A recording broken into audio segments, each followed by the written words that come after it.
Potem tretja stvar je spanje, ne, in to je nekaj, kar v bistvu jaz kot študent medicine sem to malo preziral spanje. Če sem rekel, da sem lahko cel teden zdržal z manj kot 4 urami spanja na dan, pa še zmeraj funkcioniral, sem bil na to malo ponosen. Danes se mi zdi, da sem neumen. In pa četrta stvar, ki je zelo pomembna, so te socialne interakcije, ne, tako take zdravi odnosi, ne, to se pravi med ljudmi, pa ne skozi socialno omrežje, ampak tako uživo, ne v resnici. Naši možgani tako pulzirajo, ne, v spanju, sploh v teh globokih fazah in v bistvu na ta način, tako kot ena črpalka deluje in ta nekaj, s čimer danes ne znamo dobro upravljati, je ta res pozornost, ki je te naprave od nas potegnejo, ne, da v bistvu vse ostalo rata skoraj irelevantno. Se pa strinjam, da vsak stres pa ni slab, da stres, ki ga znamo obvladati, je raven tisto, kar v bistvu nas poriva malo iz te cone ugodja in v bistvu nam pomaga se učiti in v bistvu rasta. Uporaba zaslonov pred spanjem, to je pa pravzaprav smrt za dobro spanje.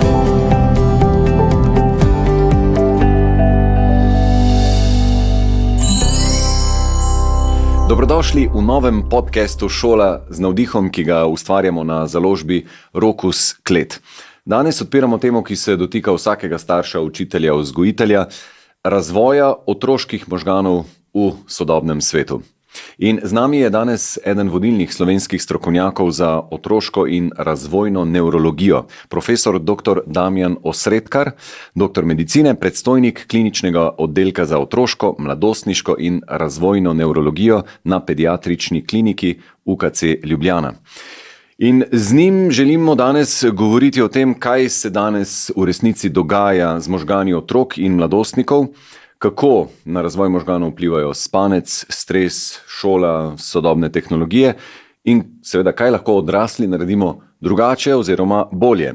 Profesor dr. Osredkar, lepo pozdravljeni. Pozdravljeni. Me veseli, da se lahko danes pogovarjamo o možganih, ampak začniva čisto nekje drugje. A se spomnite svojih otroških možganov, svojih otroških želja in kako vas je prek vaših hrepenenj, prek vaših mladostnih misli zaneslo ravno na to področje, s katerim se zdaj ukvarjate?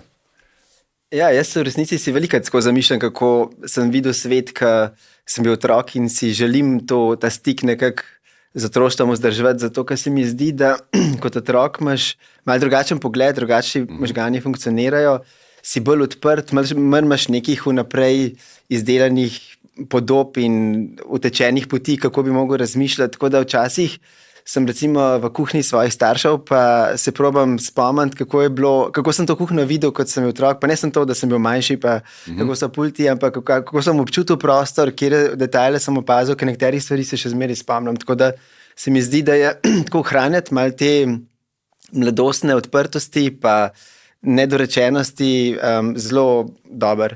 Drugače pa mislim, jaz v resnici sem hotel fotograf postati, tako da medicina je, kako ne rečem, moja druga izbira, ampak mi je v resnici medicina zelo veliko dala, mislim, zelo veliko sem se naučil in sem zelo hvaležen v resnici življenju in vesolju in sploh vsemu, da sem končal v medicini, zato ker se mi zdi, da se imam lepo v medicini in da lahko veliko dobrega naredim in me to v bistvu srečuje. Ja, zanimalo me je ravno z področja neke razvojne nevrologije, ali kako resno imati otroške sanje, če otrok reče, jaz bom astronaut, jaz bom avtomehanik, jaz bom to ali ono ali tretje. Kako bi naj starš z tovrstnega strokovnega vidika na to odreagiral? Pa jaz mislim, da tako veliko mera odprtosti, ne? Tako da jasno, da če 3-letnik, da bo reče, da bi rad bil pilot, je to, mislim, lepa misel in v bistvu, mislim, verjetno tudi lep poklic in jaz mislim, da je treba otroke spodbujati k temu, ne? Da v bistvu sledijo nekim svojim idejam, sej verjetno že čez en teden ali pa čez en mesec bi znal reči, da bo pa pekel pice, kar je tudi krasen poklic, tako da je, in to, kar vidim zdaj pri svojih 4-letnih hčeri iz prejšnjih 2 zgodb od mojih starejših hčera, je to fino, da jim pustiš, da se malo v bistvu uživijo neko vlogo, da jo v domišljiji odživijo, da sledijo neki ideji, potem pa pravzaprav vidiš, v kjer stvari grejo. Spoznam ljudi, ki so v bistvu že čisto mehni rekli, da bojo recimo zdravniki in so dejansko zdravniki postali, pa taki, ki so se, kamor mogoče jaz spadam, do konca upirali, pa so pa vsem tudi, mislim, ratali zdravniki in vem za kolege, ki so pač dobri zdravniki, a ne, kljub temu, da nekako niso nikoli rekli, da je to bilo nek klic od ne vem kje, ki bi mu sledili. Ampak mislim pa, da tisto, ko se pogovarjava o vzgoji, kar je pomemben, je to, da v bistvu da ni tako, da vsak dan, recimo, polka je otrok malo večji, pa se odloči recimo danes za nogomet, jutri bi pa že tenis igral, je najbrž prav, da v bistvu vseeno vzdržuješ neko pravo mero med tem, da daješ odprto pot, pa da v tem, da v bistvu otroka učiš tudi vztrajnosti, a ne, da če zunaj dežuje, pa se igra nogomet, da to ne pomeni, da zdaj je konc treninga, pa treba poiskati neki, kjer se v zaprti dvorani to dogaja, ampak da je treba vztrajati tudi skozi, mislim, taka obdobja, kjer je malo težji, zato ker s tem se otrok ogromno nauči tudi za življenje. No, tudi do tega prišla, koliko v narekovajih neke prisile, malce tiste neprijetne spodbude bi bilo potrebno strani staršev, je koristno za otroka, ampak nekaj druge me zanima. Z vidika razvoja možganov, kdaj po vašem mnenju bi bilo idealno začeti z neko specializacijo, da se potem v nečem najdeš, in dokdaj bi bilo dobro, da otrok zajema znanje, veščine tega sveta čim bolj na široko. Si predstavljate, da je ogromno nekih krožkov zanimanj, pa malce inštrumenta, pa malo športa, pa veliko plezanja, pa veliko branja, pa veliko pobiranja čisto vsega, ampak nekje pa najverjetneje ga bo odneslo v na njegovo pot. Mislim, bom tako rekel, da za človeka nasploh ni dobro, po mojem, da se v bistvu osredotočaš v eno točko v prihodnosti in se samo tej točki posvetiš. In ko prideš do te točke, da tam obtičiš, ne, v resnici.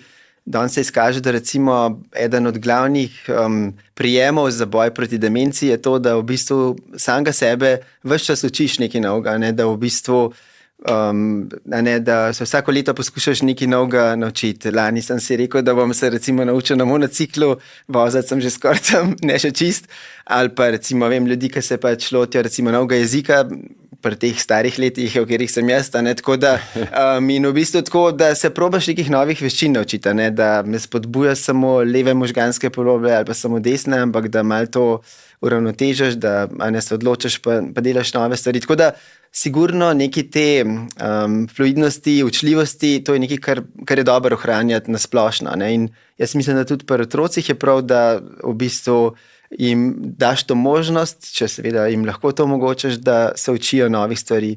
Je pa res, ne, da v bistvu eno je ta širina, drugo je pa to, da greš v globino, ker tudi na ta način se pravzaprav res lahko veliko naučiš. Ne? Recimo, če kolesaraš tako malo popoldne, za otroki je to nekaj, če pa greš v bistvu v globino, potem pa mogoče lahko nekoč rataš Tadej Pogačar, ki ne bi ratal, če bi samo popoldne malo kolesaril. Tako da mislim pa, da to, kako si v čem uspešen, ali pa koliko daleč prideš na nekem področju, je zelo povezan s tem tudi, kaj ti čutiš. Če ti lahko nekako poenotiš to lastno željo s tem, kar predvsem stremiš, v bistvu s tem pravzaprav kar naenkrat delo ni več delo, ampak je neko veselje, ali pa trud ni več trud, ampak je nekaj, v čemer uživaš, in če uspeš to otroku nekako mu pomagati na začetku, da to doseže, bolj kasneje seveda, pa da sam zna svoje želje in neke ideje o tem, kaj bi v življenju počel, da skupaj sestaviti, potem jaz mislim, da mu največ lahko pomagaš. Malo sem ciljal na to, da vzamemo dva modela različnega, nekega otroka, ki je že od 6. leta neko veščino, spretnost razvijal in je zdaj, ne vem, fantastičen koncertni pianist. Jaz seveda se že od 6. leta samo klavir vadi in je res temu posvetil in prilagodil celo svoje življenje, ker so, ne vem, starši tako hoteli, ker ga je tako pač v to pripeljalo. Ali pa nekdo, ki bo pa zelo na široko, pa bo v vsaki stvari nekoliko bolj povprečen, ne bo v ničemer tako zelo vrhunski kot ta prvi model, pa bo imel pa eno veliko širši nabor nekih življenjskih veščin. In kaj je za naš za naše možgane v resnici bolje? Ja, mislim, če bi se mogel med eno stvarjo odločiti, bi rekel najbrž to, da imaš manj stvari, pa greš v globino. Ampak je pa, mislim, da tukaj je treba biti previden. Mislim, starši imamo neko moč nad tem odločenjem otroka, kjer lahko stvari tudi zlomimo. Vem, da poznam eno družino, kjer recimo mi oče to razlagal, da je imel sina, ki je smučanje treniral. Vsako zimo ga je on sam vozil, so hodili vse vikende, v bistvu zgodnjih jutranjih urah so jih pobirali otroke, na ledenike polet hodili in tako naprej, in je tudi zelo bil dober in mu je zelo šlo. In potem, ko je pa šel na faks, pa v bistvu se je izkazalo, je pa nehal smučati. In potem enkrat rekel, oče, sta se pogovarjala s sinom, pa rekel, ampak si pa toliko časa smučal, pa si užival, pa rekel, oče, zdaj ti pa lahko povem, v resnici, kar se jaz spomnim od smučanja, so samo ta mrzla jutra, v katerih me je skozi zebal, ta von dizla od teh kombijev, ki so verglali, ko smo čakali, da se ljudje naberejo, in da v resnici ni nikoli prav zares užival smučanje. In moj v bistvu smučanje je čutil en grozen odpor. Tako da v bistvu tukaj je zmeri tako mal tak dvorezen meč. Ali pa knjiga od Andreja Gasija, kako se tenis učil, njegov oče je v bistvu, mislim, da Zmaj je poimenoval napravo. Kupili so eno posest, ki je bila ravno dovolj velika, da so teniško igrišče postavili gor. Potem je pa oče naredil ta avtomatski napravo, ki je streljala tiste žogce pod nekimi čist nizkimi koti. In tam tudi, oče je bil, mislim, da bokser, ki mu ni profesionalno čisto uspel v tem, in je pa to svojo željo v sina projeciral, da bi rad vrhunski športnik. In Agassi je imel zelo tako love-hate relationship s tenisom, bil je neskončno uspešen, ampak po drugi strani pa tudi, ko bereš to knjigo, vidiš, koliko je bil sebi zlomljen, zato ker je pač temu sledil. Tako da hočem reči, jaz mislim, da v globino je zanesljivo dobro in to otroci morajo izkusiti. Doživeti, po mojem, tudi to, da greš v globino, pa ti ne rata, pa da vseeno ustrajaš naprej. To se mi zdi, da je zelo pomembno, da ostaneš, pa da se boriš naprej. To je vse so pomembne stvari, ampak kako čisto ljudje znamo s tem v bistvu potem to ponotranjiti, pa kako se pa odzivamo na take izkušnje iz otroštva, to je pa malo verjetno odvisno tudi od značaja, pa nekih danosti, ki jih na svet prinesemo. A bi lahko z vidika razvoja človeških možganov govorili o nekih ključnih mejnikih, kako se možgani pri mladem človeku razvijajo? Najprej treba reči, da možgani se razvijajo celo življenje. Včasih so mislili, da 2 leti se možgani razvijajo, pa sam še propadajo, tako da pravzaprav nimaš kaj dosti več za narediti. Vse v tej luči, veste pa tiste klasične, do tega leta mora otrok vse to, do tega leta, kar si naredil in tako naprej. In potem zdaj zadnji čas je samo o neuroplastičnosti, poslušamo, da se lahko vsega na novo spet nekako priučimo, pa da najdejo nove povezave med sabo, nevrončki čisto na novo. Kako je zdaj s tem? Mislim, zanesljivo drži to, da se možgani lahko učijo celo življenje. To so recimo študije na živalih, so videli, da kanarčki se vsako leto lahko nove pesmi naučijo, zato ker v obdobju parjenja so tako preplavljeni s hormoni, da te matične celice so bolj dovzetne potem za učenje in se učijo. In podobno tudi pri ljudeh, ne govorim samo o parjenju človeškem, ampak v resnici tudi športna aktivnost, te močne socialne povezave. Tako da veliko stvari vpliva na to, kako uspešno se človeški možgani lahko novo učijo svojih stvari in obratno, recimo neke travmatične izkušnje. Izkaže se recimo, da če ti recimo ločenost, taka travmatična ločenost otroka in starša lahko pa zelo zavre učenje možganov. Tako da to so neke znanstvena dognanja, na katerih lahko delamo neke projekcije na to, kaj z ljudje zmoremo. Tako da celo življenje se lahko učimo, so pa sigurno ena kritična obdobja v življenju, ki so pomembna. Tako da vemo, da recimo možgani otroka so v bistvu že čisto preproste stvari, so drugačni kot možgani odraslih. Recimo, novorojenček ne vidi tako dobro, kot odrasel človek. Razdalja, ki je zanj pomembna, je od materine dojke do obraza in tudi to je ostrina vida, ki otrok ima. V bistvu slike so veliko manj kontrastne, manj barv je v njih, in to recimo s časom dozori, da dobijo tak popoln vid kot odrasel človek. In na podoben način zorijo tudi druge funkcije v človeških možganih. Recimo prvi 2 leti življenja sta ključni, zato ker se možgani melanizirajo. To pomeni, da recimo tako kot kabli od žic ima neko vojnico, s tem v bistvu se prevajanje po živčnih celicah pospeši in to recimo je eno kritično obdobje 2 let, kjer večina te mielinizacije se zgodi.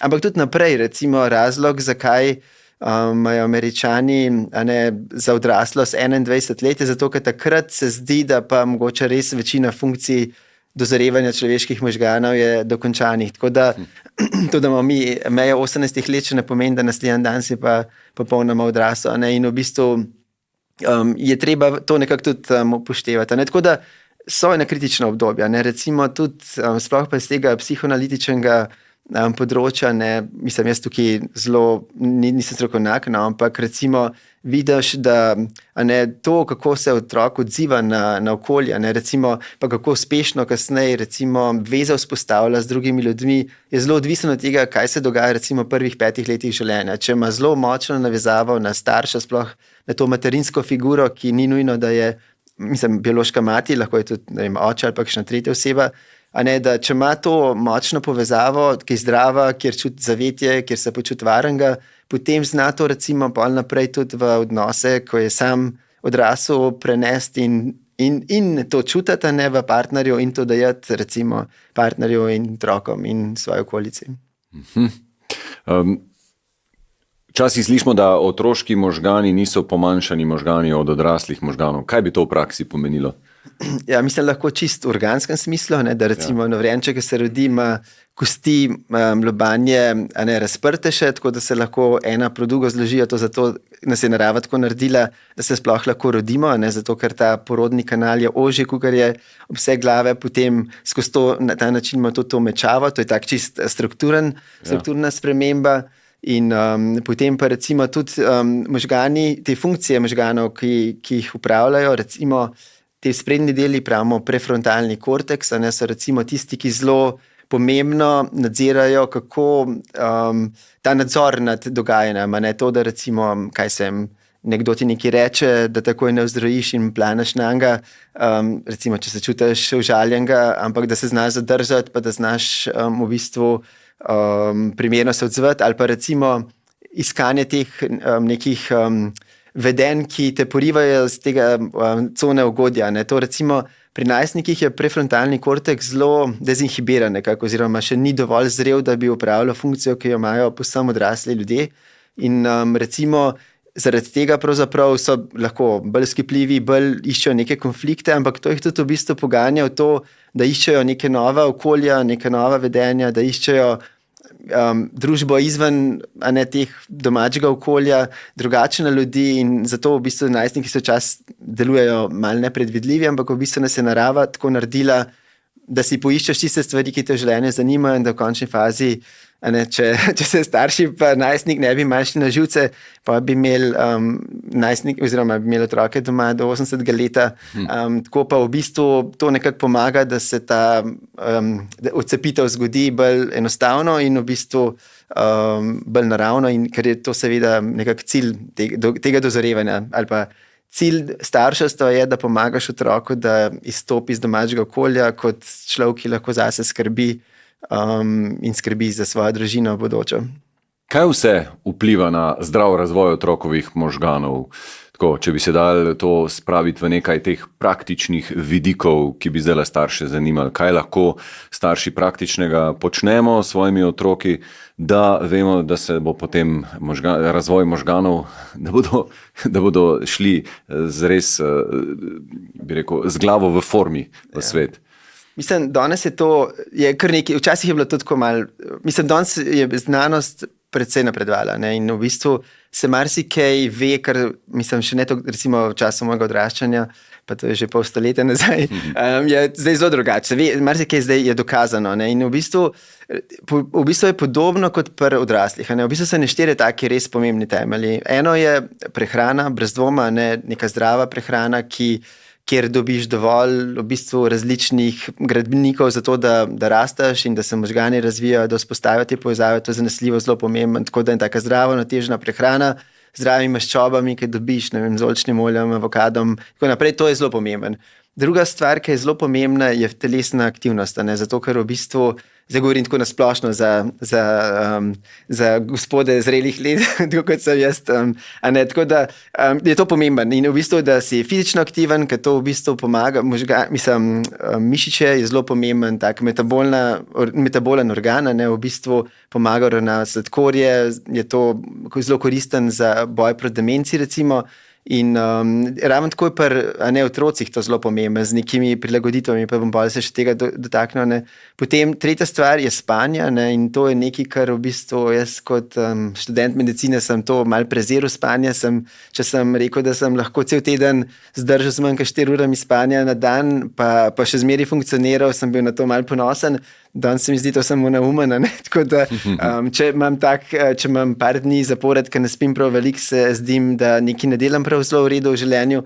In pa četrta stvar, ki je zelo pomembna, so te socialne interakcije. Tako take zdravi odnosi, to se pravi med ljudmi, pa ne skozi socialno omrežje, ampak tako uživo, da v bistvu malo bereš drugega, da malo poslušaš drugega, da poveš svoje stvari, ki te težijo. To se izkaže, da je res zelo pomembno. Recimo, ki so gledali, na svetu je nekaj teh modrih con, rečejo, kjer imaš v bistvu največ stoletnikov, in recimo Korzika je en tak, tam je veliko moških, ki po gorah brez velikega stresa ovce pasejo, pa kozje mleko pijejo. Ampak recimo na Okinavi je pa drug tak, je še ena taka cona, tam so pa videli, da je veliko teh žensk, ki so čez 100 let stare, in izkaže se, da recimo dejstvo, že samo, zdaj sem pozabil točne številke, ampak mislim, da če živiš z babico, da to so tako, ampak številke so recimo reda velikosti 10 let pridobiš, in koristi obema, koristi tebi, če živiš tako, da z babico vidiš in babici koristi, da se s svojimi vnuki družiš. In recimo na Okinavi ima še ena posebnost, da v bistvu tako iz srednje šole, punce ostanejo v nekih takih skupinah, ki ostanejo povezane, tudi če niso to najboljše prijateljice, ampak kot neke take, ne bi rekel društva, ampak tako ostanejo skupaj skozi celo življenje, se družijo, se poznajo, in v bistvu to so pokazali, tudi zelo pomembno vpliva na to, kako, na to dolgoživost, ali pa da ostajaš, v smislu nekega zdravja, ni samo v tem, da dlje živiš, ampak je predvsem to, da čim dlje ostajaš čim bolj zdrav, in ta health span, se po angliški reče, health span pa lifespan, da čim dlje v bistvu to obdobje, ko si zdrav, pelaš. In za otroke v resnici dosti podoben razmišljamo, da v bistvu je pomemben fizična aktivnost, zato ker to rabimo, tako smo narejeni, da v bistvu skozi to tudi potem možgani boljše funkcionirajo, neka zdrava prehrana, veliko spanja, najstniki sploh, novorojenčki večino dneva prespijo, njihovo spanje je sicer zelo drugačno, oni večino časa spijo v REM fazi, se pravi tako v tistih fazah spanja, ki sanjajo. Pri najstnikih pa pri odraslih je tega spanja bistveno manj, ampak je pomemben, tako globoko spanje, recimo v globokem spanju, naši možgani v bistvu tako, če postajajo posnetki recimo na YouTubu, če daš brain MRI breathing, in potem lahko te posnetke vidiš, v resnici naši možgani tako pulzirajo v spanju, sploh v teh globokih fazah, in v bistvu na ta način, kot ena črpalka deluje, in ta likvor, ki obdaja možgane, v bistvu prečrpavajo, in to v bistvu poriva potem te razgradne produkte, ki smo jih nabrali čez dan, v bistvu ven iz te tekočine. In v bistvu, tako da globoka faza spanja je pomembna za to, da se možgani da se rešijo teh odpadnih produktov, medtem ko te REM faze spanja so pa pomembne za to, kako procesiramo podatke, da v bistvu. In tako da imajo vse te faze spanja neke posebne pomene, ki so in oboji so pomembni. Tako da to, da najstnik dovolj spi, je zelo pomemben, seveda pa to ne pomeni, da zdaj lahko spijo in noč in dan, pa kadar jim paše, ampak je fino imeti v bistvu nek reden ritem spanja. Izkaže se, recimo tega dolgo časa nisem vedel, da ne samo koliko časa spiš je pomemben, ampak je pomemben tudi ta rednost spanja, to, da v bistvu da recimo greš bolj ali manj v bistvu uri spat, zato ker s tem v bistvu te naravne cikle spanja zelo pospesiš. Vsaj tako pomemben, koliko časa spiš. So ljudje, ki rabijo bistveno en ur spanja, ampak s tem, da hodijo redno spat, lahko to spanje je bistveno bolj kvalitetno in učinkovito. Tako da to je pomembno, pa recimo stvari, kot so to, da smo, nekateri smo bolj večeren tip, drugi smo bolj jutranji tip in če probaš jutranji tip človeka pripraviti do tega, da bi recimo dlje časa spal, pa malo dlje po noč delal, bo imel ta človek veliko težav, in obratno. Tako da je treba marsikaj upoštevati, zato da je to spanje kvalitetno. Ampak najstniki morajo na spanje še posebej paziti, ker je to rabijo, zato da možgani njihovi dobro funkcionirajo. Torej, tako za odraslega kot za otroka, verjetno v katerikoli fazi, je priporočljivo redno odhajanje, torej red pri spanju, da imaš tukaj to recimo, to sem še, recimo, tukaj mi smo, tako da imamo tablice pred sabo, pa televizorje, pa vse to je res zadnji hip človeškega razvoja. Tako, če pogledaš, če bi bilo cel razvoj človeka dal v eno leto, je to zadnji sekundi se ves ta razvoj zgodil. Nas je pa v bistvu evolucija oblikovala, milijone let je kovala ta material, ki smo zdaj ljudje, in v bistvu smo zelo živeli s temi naravnimi cikli. Tako da recimo za spanje je zelo pomemben to, da po noči, da v bistvu nisi izpostavljen modri svetlobi, ampak da si izpostavljen tej rdečkasti svetlobi, ki pol pomaga, pa bolj temi, zato ker s tem v bistvu melatonin, ki je hormon, ki nam pomaga uspavati se, v bistvu se izloča. Tako da zato recimo je uporabljanje teh pametnih naprav, pa televizorja, pa takih belih luči, je zelo moteče, ker možgane to čisto zbudi in potem arhitektura spanja podrta in je spanje manj kvalitetno. In zjutraj je prav, da v bistvu recimo si izpostavljen tej modrikasti svetlobi jutra, in to brez kakšnih očal ali pa brez stekel, tako da je koristi človeškemu, to pa kortizol pomaga dvigati in te dva hormona, kortizol zjutraj pa melatonin zvečer, pomagata te naravne cikle vzdrževati in če se tega držiš, in v bistvu to nekako spoštuješ, potem zna tudi tvoje spanje biti bolj učinkovito, kakor če danes malo tle spiš, malo pol. Tako da za najstnike je pomemben, da ima ta reden cikel, ampak spanje rabijo več in najbrž tudi popoldne so utrujeni, tako da to je pa treba tolerirati tudi. Večkrat slišimo, da so možgani neverjetno prožna, prilagodljiva struktura oziroma organ, ampak vseeno, prej ste načeli, naš ustroj in predvsem naša glavna procesorska enota, torej možgani so narejeni na milijonih let določene evolucije, kjer so bili osrednji center, ki je vodil roke oziroma čisto vse, kar nas sestavlja. In potem se je v zadnjem delčku sekunde naše evolucije zgodijo pametne naprave in kar naenkrat totalno obremenijo naše možgane. A že lahko govorimo o tem, oziroma kako uspešno se po vašem mnenju možgani na to prilagajajo in a lahko že govorimo o kakšnih spremembah, nevrološki razvoj otrok že beleži kakšne spremembe glede na to, kako se danes otroci razvijajo in s čim go rastajo? Jaz bom najprej rekel, vedno možgani so ves čas pripravljeni se učiti in v bistvu vsaka generacija v bistvu ima neke nove izzive. Tako da mislim, ta fenomena, da se starim zdijo mladi čist podivjani ali pa premalo delajo, pa premalo pametni, da njihova generacija, da to so res dobro živeli. To v resnici je nek tak, v bistvu kaže na to, kakšna je razlika v razvoju med eno in drugo generacijo. In v bistvu vsaka generacija ima neke nove izzive. Z mojo mentaliteto v današnjem svetu bi po mojem precej klavrno se razvijal in si neko klavrno v bistvu prednost pridobil za ali pa neko izhodišče za razvoj v današnjem svetu. Zato, ker današnji izzivi današnjega sveta so nekaj, kar moraš drugače to gledati. In jaz vidim, so prilagoditve, ki so res drugačne, ki vidim pri svojih otrocih, kako ne funkcionirajo in kako sprejemajo te neke nove tehnologije, predvsej drugače kot jaz.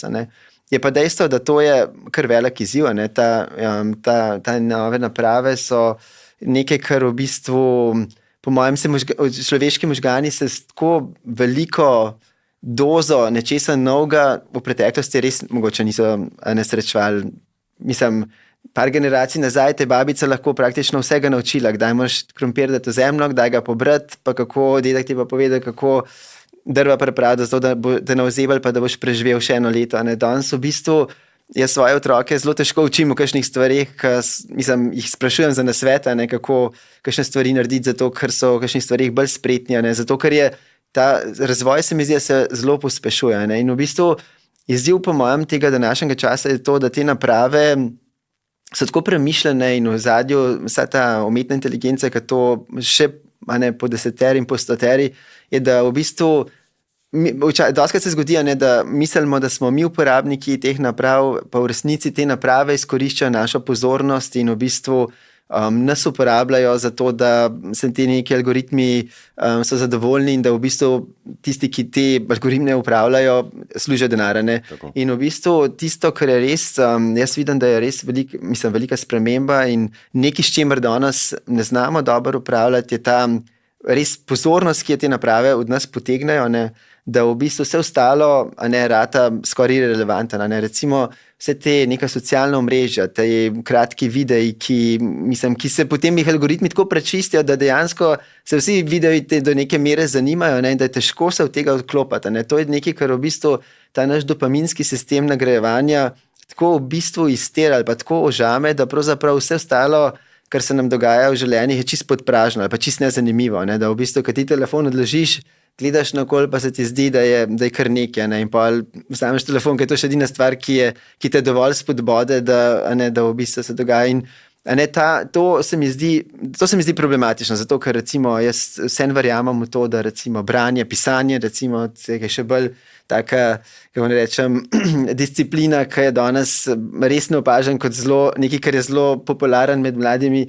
To se mi zdi, da je nekaj to izoblikovati svoje misli, pa da znaš, da greš skozi več iteracij tega. To se mi zdi nekaj, kar možganu lahko zelo koristno.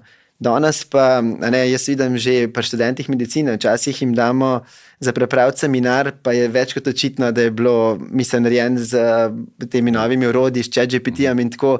Tako da s takim načinom se seveda ne boš tega naučil. Ti boš lahko PowerPoint dal prezentacijo, ampak naučil se pa nisi tistega, kar bi se mogel, če bi ročno vsak korak posebej naredil. In mislim, da to, kar recimo tudi opažam, je, da ta pozornost je res, tako pri zelo velikih ljudeh je zelo okrnjena. Včasih so se ljudje, to, da ti knjigo lahko bereš, jaz to že pri sebi opažam, več kot to naprave uporabljam in pa knjigo vzamem, včasih mi je težko skozi eno stran knjige se ne pozabim na konc strani, kaj je bilo na začetku, zato ker eni stvari se mi dogaja in v bistvu rabim nekaj časa, nekaj miru, recimo na počitnicah, pa prvo knjigo sem malo matram, pa drugi pa že uživam, in tako rabiš nekaj časa, da not padeš. Problem je, če si ti mlad človek, pa nikoli ne padeš v branje ali pa nikoli ne napišeš ene stvari več, pa teh kvalitet ne moreš razviti. In to je recimo pa se mi zdi taka past tega modernega sveta, ker ne vem čisto točno, kako jo bomo ljudje razrešili. In v bistvu, jaz sem skoraj 100%, da tako kot smo za cigarete se dolg časa zdeli, da to je pa nekaj, kar ni tako grozen, pa dobro zgleda, pa so kavboji na konjih kadili, pa se je vsem zdelo fino. Ampak zdaj pa vemo, kako so cigarete škodljiva stvar, da bodo recimo ta socialna omrežja, da bodo v kratkem prepoznana kot nekaj, kar je vsaj toliko škodljivo za razvoj možganov, kakor cigarete za pljuča ali pa za druge organe, in da bojo, nekatere države so že prepovedali, in jaz v resnici mislim, da neko doziranje pametno in da je prepovedan to v šoli, recimo, je sigurno nekaj, kar je na mestu in bo potrebno urediti. To je bila neka misel, da nekoč nas bo morda operiral kirurg, ki zdaj prek ChatGPT-ja piše neke seminarske oziroma se prek njega uči, ali pa nas bo vozil pilot, ki je tudi malo takole, ki mu je ChatGPT pomagal pri izpitu. Ja, jaz mislim, da tako v resnici, jaz vidim ta orodja kot zelo dobra orodja, tako da samo treba je to razumeti, da je to orodje, da to ni nekaj, da ti moraš zmeri malo imeti nadzor, kako to uporabljati, in v bistvu jaz doskrat zdaj, jaz tudi sam to uporabljam, ampak recimo gledam, tako tudi moja uporaba se zelo spreminja, tako da nimam še nekaj, kar bi univerzalno lahko za svoje namene posplošil, ampak se tudi jaz učim še kako, ampak recimo danes lahko res, recimo jaz neko nalogo probam sam narediti, pa v bistvu s temi novimi orodji pomagam in ti lahko v bistvu jim daš, da je zelo kritično, rečeš, ocenuj to kot nekdo, ki pa mu daš karakteristike, kako ne ocenuje. In v bistvu dobiš potem pogled v te stvari, ki jih ti sam ne vidiš ponavadi. Lahko danes s enim klikom v bistvu imaš cel kup nekih zelo kritičnih opazovalcev, ki te opozorijo na zakaj tvoj misel ni toliko, mogoče ni tako optimalen. In to je recimo dobro, ampak in mislim, da naša mladina bo mogla znati ta orodja tudi dobro uporabljati, tako da jasno je, da je narobe, če ti vse probaš narediti s ChatGPT-jem po liniji najmanjšega odpora, ampak tiska pa ne bo znal teh pametnih orodij dobro uporabljati, bo pa sigurno tudi v zaostanku v primerjavi z ostalimi. Tako da jaz mislim, da je prav teh orodij se ne smemo in ne moramo utepati niti, ampak je treba pač pa razviti neke načine, kako jih pametno uporabljati.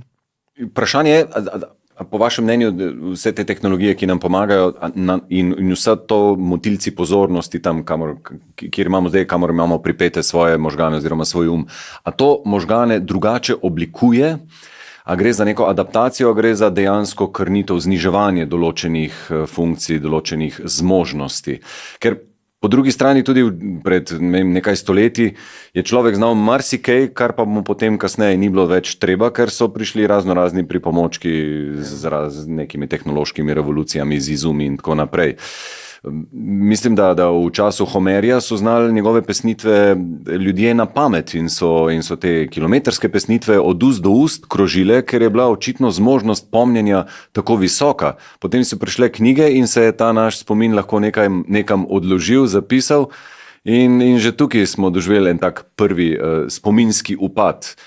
In na koncu koncev se možgani vedno prilagodijo. Ali po vašem mnenju gre bolj za prilagoditev, drugo oblikovanje, da bodo znali nekaj drugega, toliko bolj uspešno sprocesirati in se pač tiste funkcije, ki jih danes ne potrebujemo, zakrnijo? Ja, mislim, na dolgi rok je sigurno tudi to, da nekatere funkcije verjetno človeštvo bojo zakrnile. Vprašanje, če bomo ljudje dosti dolgo časa živeli, glede na to, da tako destruktivno delujemo na se in na okolje, mislim lahko, da nas bo Zemlja hitro pozabila, kot še ena neuspešna civilizacija, pa bojo bakterije spet od začetka začele nove zgodbe. Ampak mislim pa, da tako, danes po mojem se to tako hitro razvija, da pravzaprav nekih pametnih dokončnih odgovorov na tako vprašanje po mojem niti ni. Ampak jaz mislim, da najbrž tudi, če vzameš, prej smo se pogovarjali o tej zasvojenosti z novimi napravami, da tudi če vzameš nekoga, ki je precej zasvojen s tem, če bi se ladja potopila, pa bi kar Robinson tam na en otok osamljen odplaval brez telefona, brez vsega, pa imel bi pa neke vere, da bi preživel.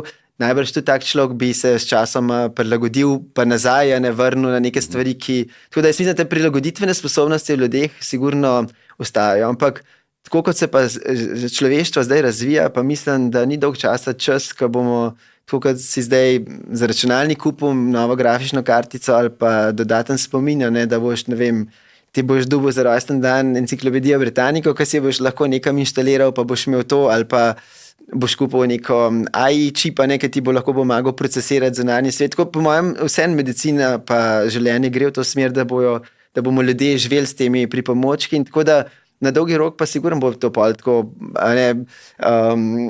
bo v bistvu nas spremenilo, če bo to dosti dolgo časa trajalo. Veste, najbolj divja znanstvena fantastika se mi zdi, tako prevečkrat slejko prej uresničila. Zato tudi tole, če govorite o tem, da bova imela, da si bo lahko izbirala, katere čipe in katera znanja si dejansko lahko ugradiva, kot da to dejansko enkrat bo.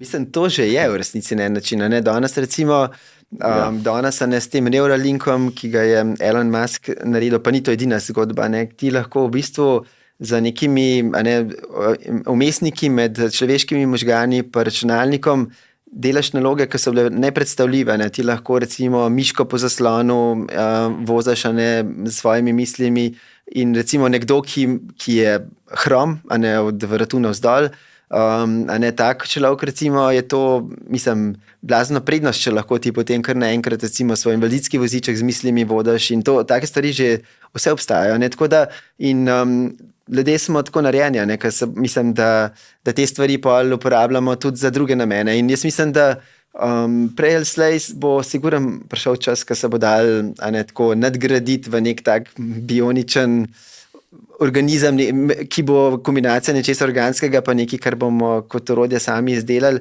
Tako da to po mojem ni zelo daleč čas. Mislim, jaz vidim recimo še za časom študija medicine so recimo govorili o genskih terapijah, in to v bistvu to se je zdelo tako res tak science fiction, da imaš okvarjen gen, zaradi tega imaš eno hudo bolezen in In v bistvu, zdaj ti otroci, recimo tipična spinalna mišična atrofija, to so otroci, ki so do 2. leta, če so imeli hujšo obliko, vsi umrli, noben mu ni bilo pomoči. Danes, ne samo to, da mi imamo recimo presejanje novorojenčka s spinalno mišično atrofijo, to pomeni, da vse te novorojenčke odkrijemo v parih dneh po rojstvu. Imamo 3 res odlična zdravila, ki to bolezen v celoti zavrejo, in imamo zdaj otroke, ki so bili recimo tako zdravljeni, da v bistvu so bili odkriti na neonatalnem presejanju, smo jih zdravili v parih dneh po rojstvu in čeprav imajo smrtno bolezen na svojih genih zapisano in bi dejansko nezdravljeni umrli po 2 letih, se razvijajo popolnoma enako kot v bistvu zdravi sovrstniki.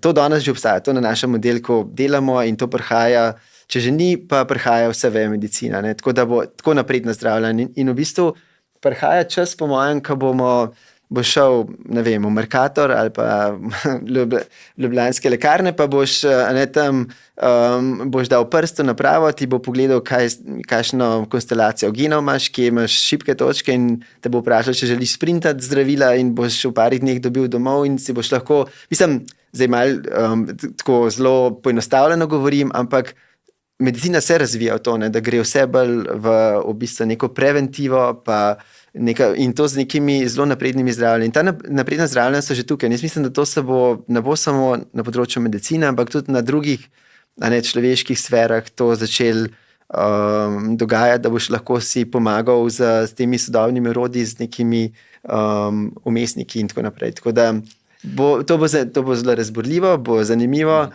bo pa tudi zelo spremenil to, kaj ljudje čutimo, da smo, kaj nas dela, kar je tisto bistvo človeštva, kar nas dela človeka.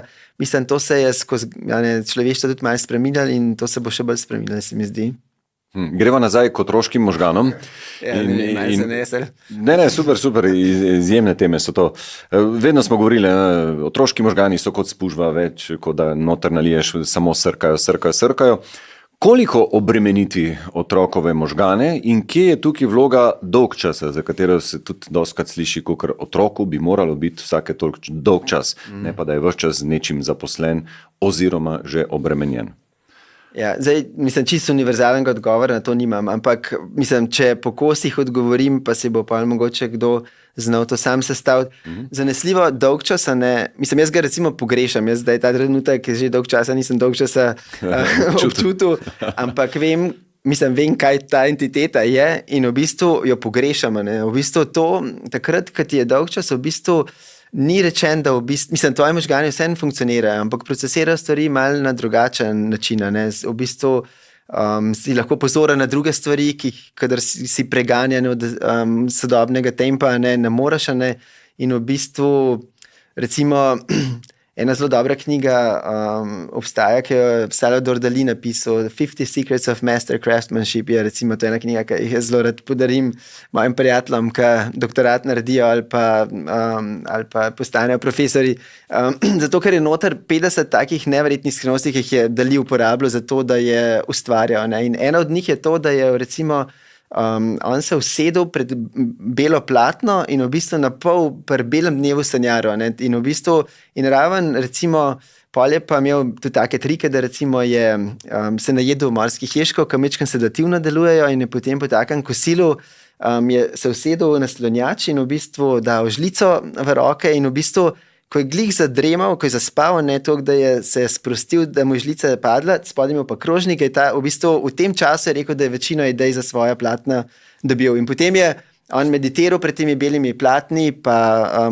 To zgodbo žlico sem slišal za Einsteina, da so to bili njegovi hitri spanci. V bistvu tako hočem reči, da taka stanja, ki ne to, da ti moraš na silo se čez 30 knjig prebiti, pa potem boš pametnejši, ampak včasih v bistvu ljudje smo sposobni marsikaj novega tudi v teh drugih situacijah.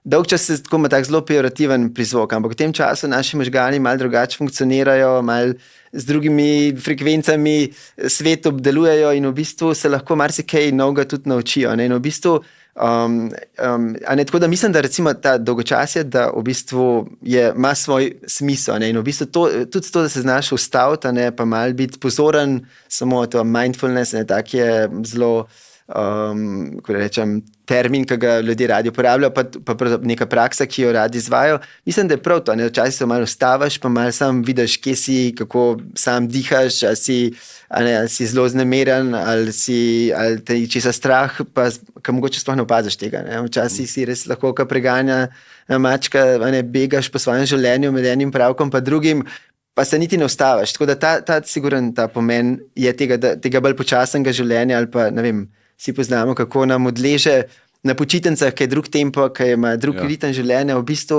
pa se dobro počutimo. Pa ni to samo zato, ker mislim, marsikdo rad dela, kar dela, ampak na počitnicah vsem ta drug tempo, s katerim živiš, pa to, da ostaneš, kaj zjutraj svetlo, pa da pogledaš malo okoli sebe, pa počneš stvari, ki jih rad počneš, v tem govori ta počasnost. Ampak sigurno pa, ne vem, se moraš pa tudi enega reda naučiti, in v bistvu mislim, da je prav, da otroci sami od sebe ne bojo pospravljali šolskih torb za sabo, pa čevljev, omaro, pa svoje pojsle, pa vilc po kosilu. Mislim, jih je treba v bistvu jim dajati nek ritem, pa jih vzgajati, še najboljše vzgajaš seveda z vzorom, ampak in je treba tudi v bistvu jim pomagati, da vztrajajo v nekih aktivnosti, tako kot so se na začetku pogovarjali. Tako da jaz nimam univerzalne rešitve za vsakega starša, mislim, vsak par starš otroka, ampak je treba najti z nekim občutkom, koliko otrok rabi pomoči, zato da v bistvu se premikajo stvari naprej in biti dovolj pameten, da zna tudi starš daj se ustaviti, pa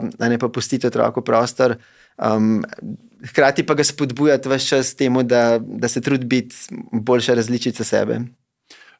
Pred časom sem prebral teorijo, da če se otrok loti neke nove veščine, upiše se na nov krožek, začne igrati inštrument ali pa nek šport, in seveda na začetku je ta privlačnost novega še nekaj časa zelo visoka, nato pa ta motivacija seveda nekoliko upade, hormonska slika se je spremenila.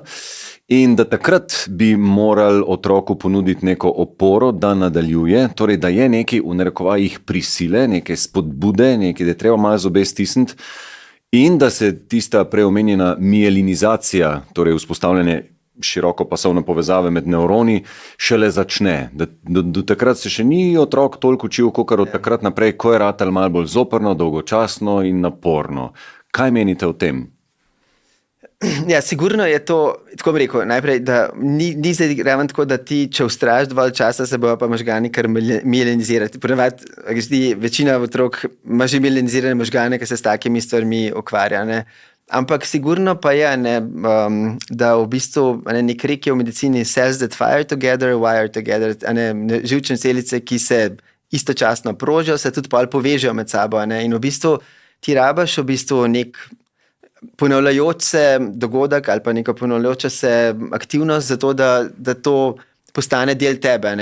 In ne vem, gotovo veste, pravi, da teh magičnih 10,000 ur, da če ti hočeš recimo eno udarec pri tenisu osvojiti, da res si popoln, pa rabiš 10,000 ur teh ponovitev, zato da se nekaj. In to ne bi tako generalno veljalo za marsikaj. Tako da sigurno je v teh ponovitvah, pa v tem, da vztrajaš v tem, na kakršen koli način. Nekateri ne rabijo nobene dodatne spodbude, nekateri bi pa rabili zelo velike. Ampak to vztrajanje s tem repeticije je tisto, kar sigurno, tako smo ljudje narejeni, da nas potem določene stvari se med sabo povežajo in potem rata to nek ali mišični spomin ali nek avtomatizem in se lahko posvetijo tvoji možgani potem drugim stvarem, ki jih morajo še na novo osvojiti. Ampak mislim, ker sem že tenis omenil, če se tenisač zna dobro postavljati z nogami, to je ključno za igranje dobrega tenisa, ampak potem lahko se bolj osredotočiš, kako bo spin delal, recimo, če pa moraš ti ne moreš na vse skupaj misliti istočasno in vsem napredovati. Tako da hočem reči, to ponovitve, to pa sigurno pomaga k tem, da se te sinapse med različnimi živčnimi celicami vzpostavijo in da se vzpostavljajo na način, na kjer ga hočeš možgane oblikovati. Torej ponavljanje zagotovo da. Ja. To, da bi pa takrat, ko rata malo bolj muka, da bi šele takrat se začel pravi trening, tukaj ste malo zadržani? Ali? Ne, jaz mislim, recimo meni je zelo dober primer Michael Phelps, ki je njegov trener, ker so se pač jasno vsakič, ko se kakšna taka zvezda rodi, ki lahko več kolajn iz enih olimpijade prinese, on je pa Mogoče iz enih je 8 ali 9, 8 ali 9 kolajn iz enih olimpijskih iger, skoraj vseh disciplin je, mislim, da je zlate v glavnem prinašal. Skratka, res je bil dober. Ja. In v bistvu to sigurno ni bil zato, ker je bil on bil nek fiziološki fenomen, kar je bil. On je imel tudi gibljivost njegovih nog je bila tako, da se v obe smeri so se njegove kolena upogibale, da so res tako kot plavut skoraj delale noge njegove. Mislim, marsičem je bil on fiziološko poseben, ampak tisto, kar je njegov trener vzpostavil kot ena kvaliteta, ki jo je imel nad ostalimi, ali pa ki jo je imel, pa jo ostali niso imeli, je bilo to, da ko so vsi ostali trening oddelali, pa so šli domov, je on začel sam naprej trenirati in je sam plaval gor in dol. In tako da to, zdaj, ne samo v strani, ampak v bistvu takrat, ker rata težko, ker si že utrujen, ker si že zmatran, ker najbrž tudi njemu bi pa saljati, pa sprijateljati na pijačo, pa na hamburger. Mislim, je on še zmeri pač ustrajal in je šel skozi te bolečine in skozi utrujenost, da je potem v bistvu usvojil neke dimenzije, ki jih pri ostalih, pa pri večini ostalih ni. Tako da mislim, da je jaz za sebe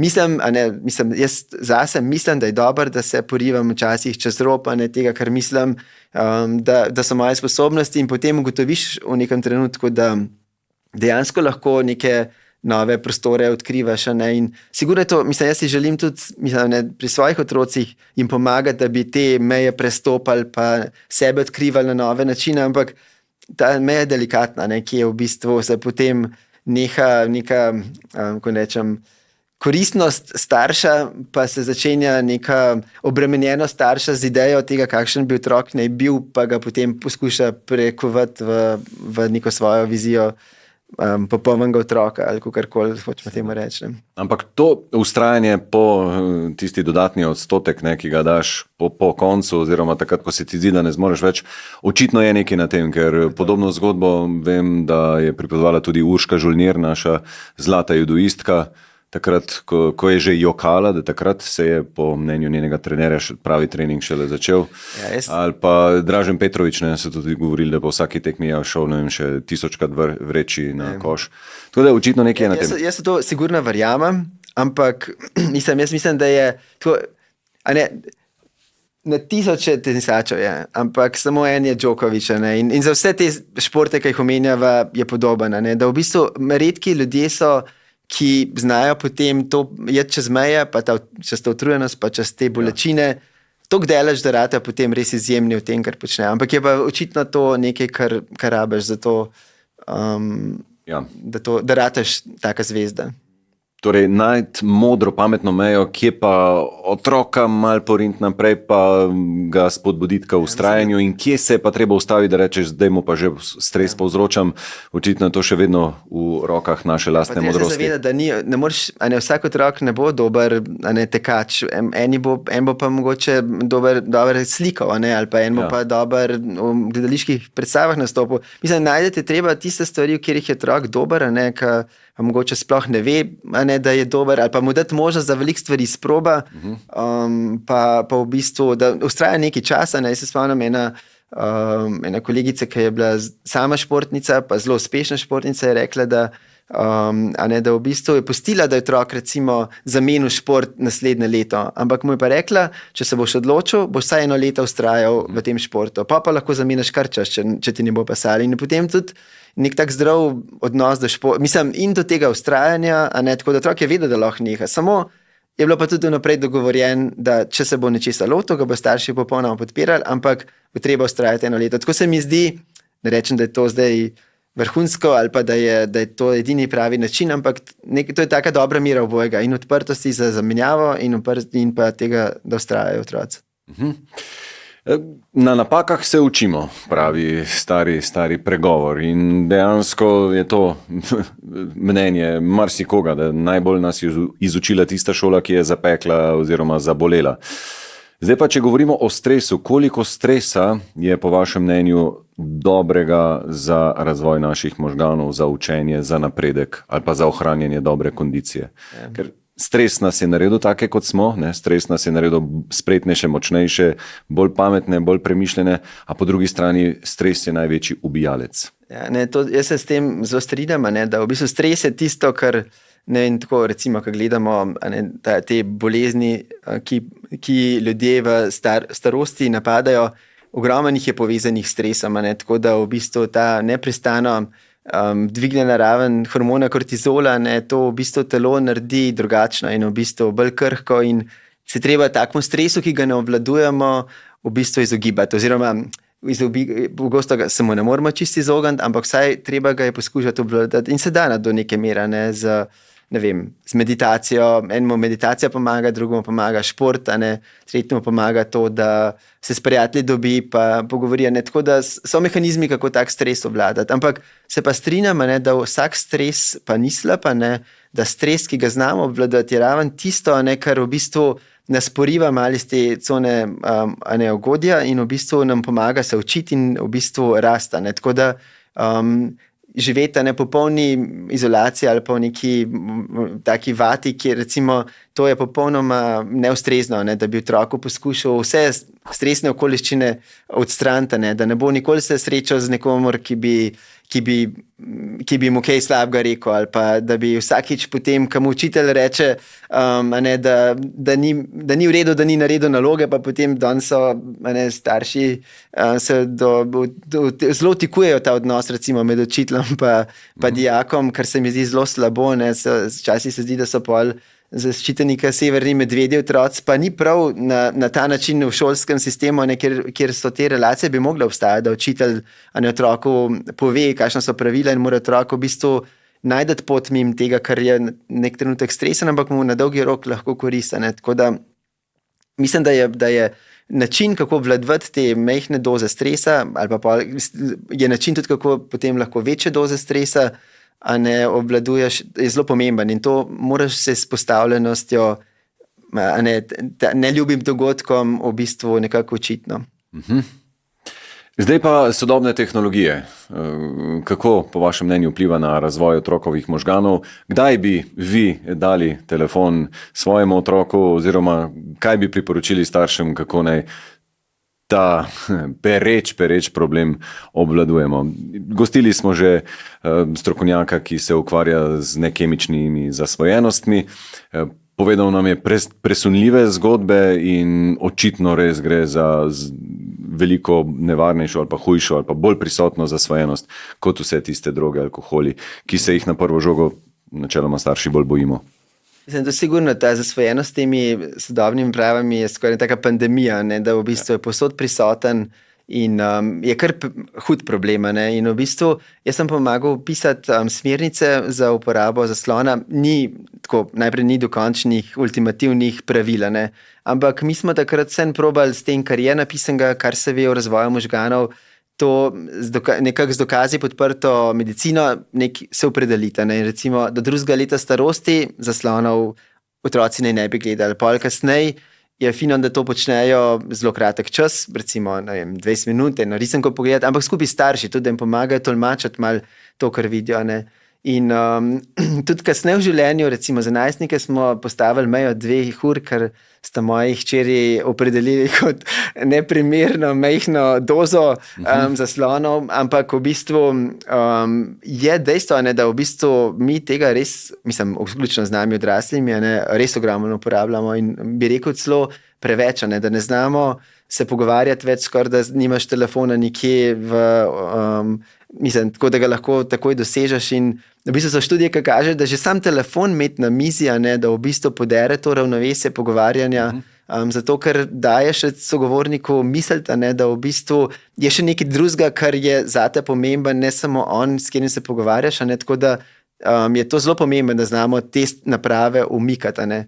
Sploh pa recimo je recimo pred spanjem, to pa mi, jaz skoraj vsaki ambulanti to pridigam, v bistvu uporaba zaslonov pred spanjem, to je pa pravzaprav smrt za dobro spanje, zato ker te ta modra svetloba zaslonov, pa tudi če imaš te filtre nastavljene, ti poremeni malo zaslone, pordeči, da v bistvu je vsem to, tvoje možgane zbudi, nismo naravno narejeni za tako svetlobo takih frekvenc v večernih urah in nam to zmanjša sproščanje melatonina in potem je arhitektura spanja čisto podrta in to spanje ni več tako kvalitetno, tudi če je dosti dolgo. Tako da vsaj 1 uro pred spanjem ne bi naprav uporabljali.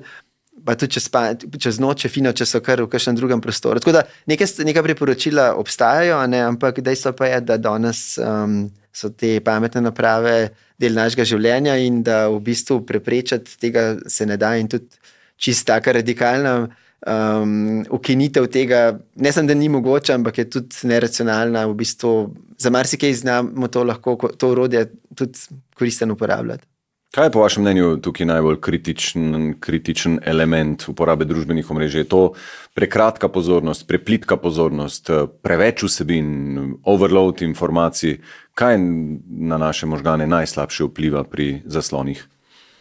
Mislim, klej več zdaj plastika se jih dotaknila, ampak eno so zasloni, eno so socialna omrežja, eno je pa zdaj recimo to, ko imamo, ne vem, Instagram in podobne stvari, ko so te neskončne tokove teh videov in teh, mislim tako, jaz mislim, da če bi se mogel za eno teh, mislim tako, zaslonim se ne moramo čisto ogniti, to je zanesljivo, ampak mislim pa, da tisto, kar res bi odsvetoval, mislim, otrokom do enega najstništva, sigurno pa še, mislim, res omejil, so ta socialna omrežja. To, da ti v bistvu sediš doma, pa komuniciraš prek Messenger s prijatelji, namesto da bi se z njimi dobil, ka bi ti vzeli 5 minut, da bi se z njimi dobil, pa se ta zamenjava se mi zdi najbolj nezdrava. Ne?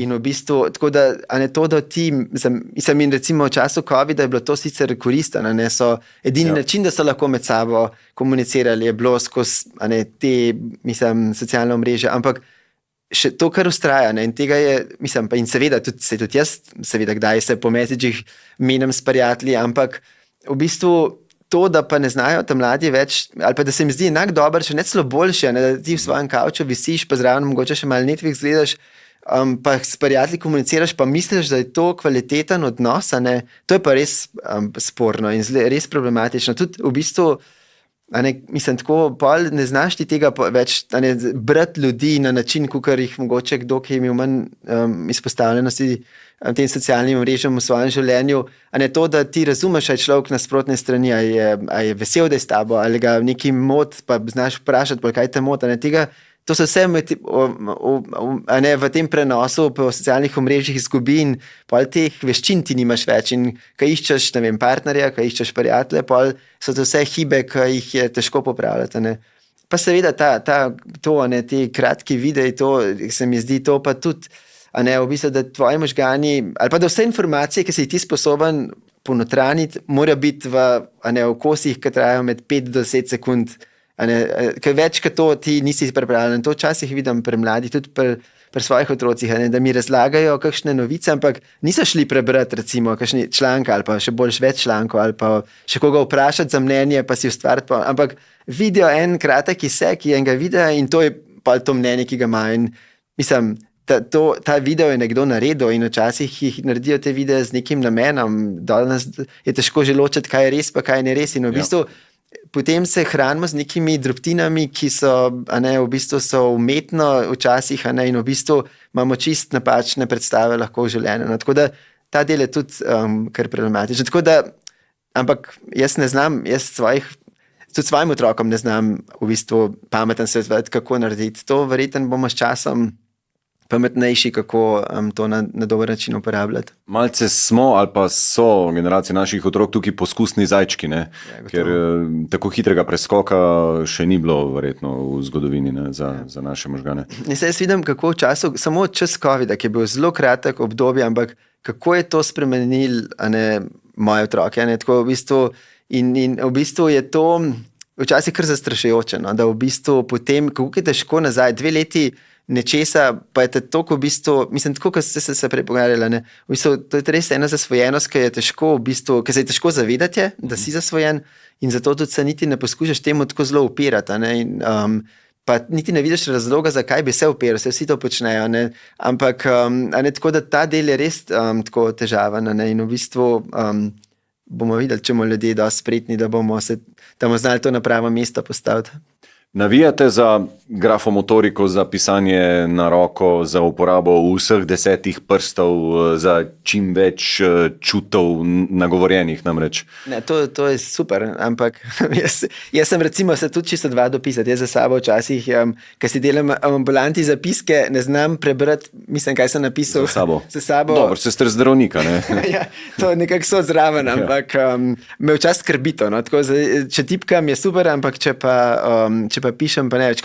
Ampak mislim, da so to vse kvalitete, ki jih razvijaš, so po mojem koristne. No? Ampak res pa, da za razviti pa čisto vse discipline, pa ljudje nimamo časa, tako da se moraš izbrati svoje področje.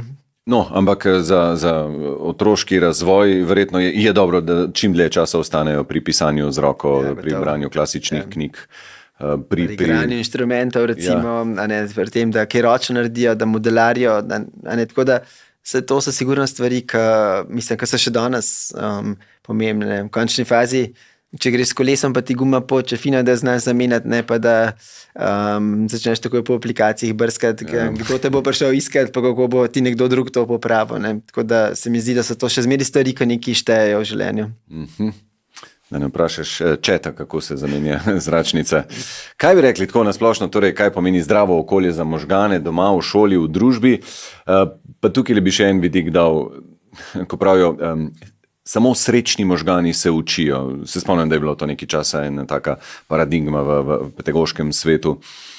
Koliko je ta spodbudno okolje, ljubezen v zraku, sreča, zadovoljstvo, čim manj stresa, koliko je to spodbudno oziroma koliko je to nujen element učenja ali pa zdravega razvoja možganov? Zdaj, ne vem, če je sreča res tista ta osnovna stvar. Sreča zelo tako, enkrat sem poslušal en podcast o tem, biti srečen je nekaj drugega kot biti tako v varnem okolju, kjer kjer si počutiš budenga, pa te zanima stvari. Tako da, in v bistvu se mi zdi, da raven to, da imaš ti okolje, ki te podpira, je tisto, ki je bolj pomembno. V nekem stanju absolutne sreče ne bi ničesar iskal, bi ždel na mestu, ker ne bi ničesar drugega več rabu, se mi zdi. In če pa ti imaš okolje, ki ti dopušča, da iščeš po različnih smereh, da ti dopušča, da narediš napako, pa poskušaš potem popraviti ali pa najdeti neko boljšo pot, to se mi zdi, da je skoraj bolj pomemben. In na ta način se mi zdi, da bi mogla otroška okolja biti. Jasno, da otrok je lačen, ki je fizično zlorabljen, ki ga zebe ali pa se ga boji, da če bojo na koncu dneva vsi živi, kar v današnjem okolju pa niti ne tako daleč od nas, je kar vsak dan. Tak otrok se bo bistveno manj učil in v bistvu bo težko razvijal neke spretnosti. Ampak recimo v Sloveniji smo privilegirani, imamo vseeno v veliki meri te možnosti in je prav, da poskušamo otrokom omogočati okolja, v katerem se bojo lahko v popolnosti razvili, pa kjer bodo se znali učiti in kjer se bodo lahko razvili v človeška bitja, ki ne bodo samo sami zase funkcionirali, ampak tudi kot neka socialna bitja v nekih skupinah in ki bodo znali tudi vračati v okolje, iz katerega izhajajo, zato da te stvari postanejo bolj povezane in bolj prijetne za vse, ki se udeležijo. Recimo, ko smo živeli v San Franciscu, tam me je res fasciniralo to, da je to mesto, ki je drugače lahko zelo bogato, ki je ogromen teh tehnoloških ljudi, ki delajo v nekih tehnoloških podjetij in so zelo premožni. Ampak recimo, mi smo takrat se iz ulice dobili in je vsak prinesel, malo so prinesli piškote, pa za pit, pa smo pa prinesli vsake nekaj rastlin in smo potem recimo recimo en kos zemlje, ki je bil tam na ulici, ki je bil tako med dvema cestama, tisti pas, ki je bil čist prej tako neporaščen, pa smo tam rože ali pa neko rastline zasadili. Ali pa recimo, pa smo se družili, ljudje iz iste skupnosti in bili skupaj nekaj dobrega za to naredili. Ali pa recimo v šolah smo imeli kakšne vikende, tako je parkrat na leto, ki vsak prinesel, eni so barvali ograje, drugi so pometali, eni so okna čistili, eni so pekali, pa to in so pač nekaj denarja zaslužili, pa so dali pol to za kartriče, za printerje. Tako hočem reči, da si to skupnost malo vlagaš. In to se mi zdelo tako dober In včasih se mi zdi, da v slovenskem okolju nisi recimo tega premalo, da poskušaš se povezati z ljudmi okoli sebe, pa biti tako konstruktiven.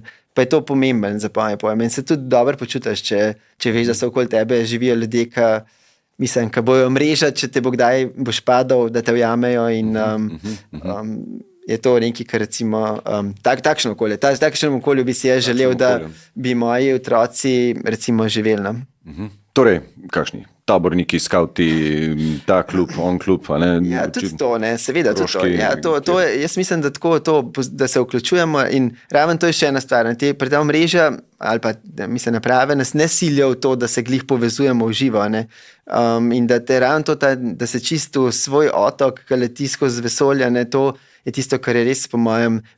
Ljudje smo narejeni za to, da živimo v majhnih združbah, takih, tako v enih knjigah, piše, da recimo, ker je ta krog ljudi, več kot 200, se pa ponavadi taka skupina razcepa je spet.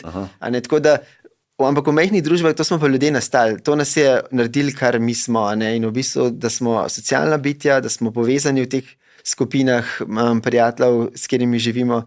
In to je po mojem bo pomembno vzdrževati tudi naprej na tak ali drugačen način. Omenili ste Ameriko in zdaj bi obrnil temo še čisto drugam za nekakšen konec. Zaključek, ste namreč pobudnik in ustanovitelj dobrodelnega teka Rokusov Hop nagrad. Se je ta ideja rodila v Ameriki? Ja, tam sem nekaj časa delal in v bolnišnici, kjer sem delal, so organizirali 100 km, 100 milj je bilo, meni se zdi, kolesarsko tekmovanje, in potem sem si sposodil en strkolo in sem dejansko to odpeljal.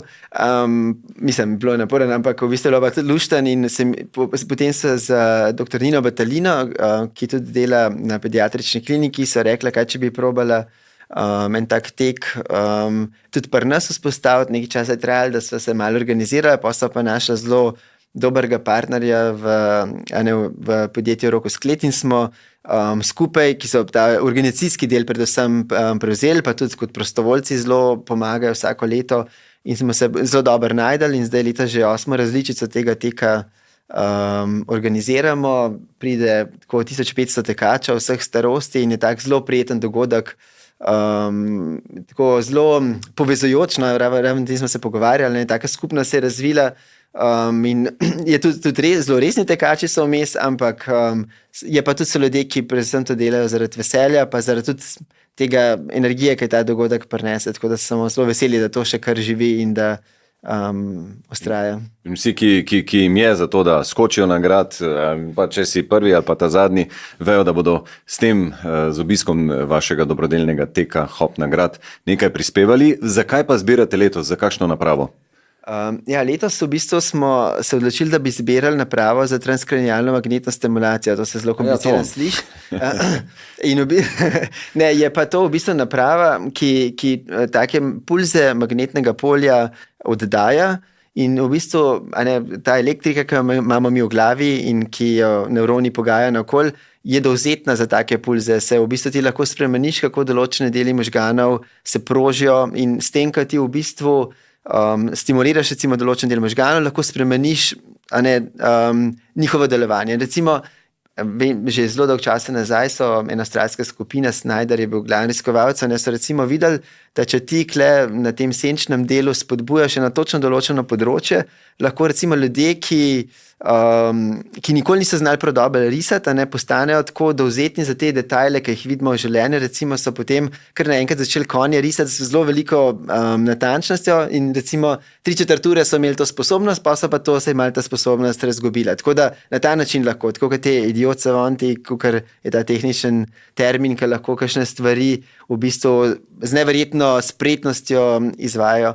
Mi ne bomo za to uporabljali te naprave, ampak izkaže se, da pri odraslih lahko recimo anksioznost pa depresijo kar dobro zdravaš z nekimi protokoli, kjer večkrat na teden bolnik pride in se potem določene dele možganov spodbuja in v bistvu lahko na nefarmakološki način, se pravi brez zdravila, ti pomagaš človeku, da se te težave z depresivnostjo zmanjšajo. In en kolega, pedopsihiater, ki ga to posebej zanima, bi rad preizkusil, če bi se dal s to vrsto napravo tudi otrokom pomagati, in na ta način smo se odločili, da bi mogoče za to probali zbrati. da bi otrokom pomagali brez zdravil do tega, da bi tisti, ki imajo težave z depresijo in z anksioznostjo, da bi lahko to premagali. Ali pa da bi skupaj z zdravili pri bolj trdovratnih primerih to nekako premostili. Odlično. Torej, kdaj se letos zgodi Rokusov Hop nagrad?